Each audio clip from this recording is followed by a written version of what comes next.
14 ayes and 30 noes. The amendment is not agreed to. Further amendments? Mr. Chairman.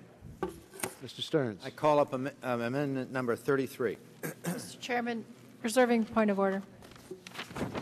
Gentlelady from Colorado reserves a point of order.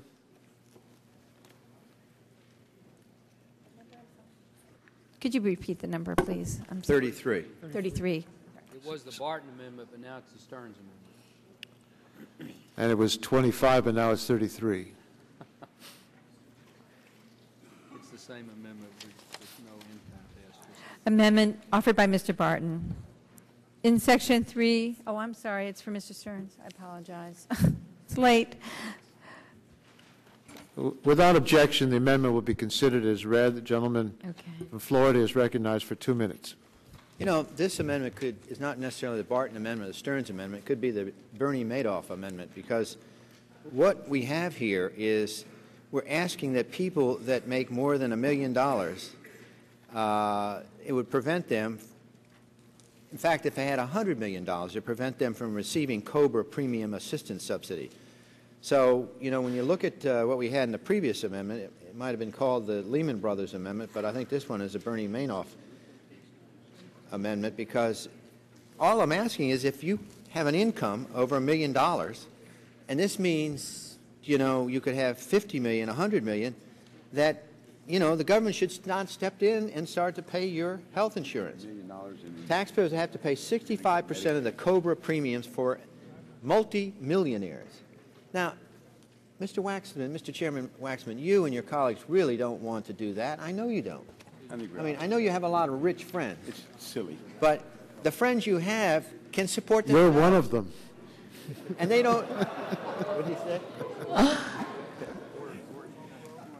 Honestly, I'd be glad to pay my own health insurance if I got fired from this job. I'm ready. But it's just not right to have your party to help these people that are making so much money, and to step in and say, okay, Mr. Taxpayer, from Ocala, Florida, from Okahumpka, Florida, from Micanopy, Florida, from Ocklawaha, Florida, and from Osceola, Florida, that you guys are going to have to pay the Madoffs of this world with these COBRA payments. I mean, my constituents like yours are having a very tough time, and you're asking me to tax them and say, okay, you want to pay these rich guys on Wall Street? It's not right. So if you make a huge amount of money, step up to the plate and pay for it, and don't ask the people of Okahumpka to pay it. So I hope you'll support my amendment. It prevents taxpayers from having to pay the health care bill of multi-millionaires. Mr. Chairman, I withdraw my reservation.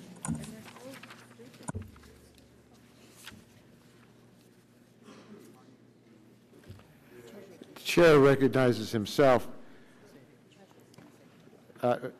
We have the problem of how you try to find out people's income, to set up a system to say whether they're going to be eligible for the COBRA help or not. Now, I would think that it shouldn't be as difficult to check if somebody's annual income is $1 million or more.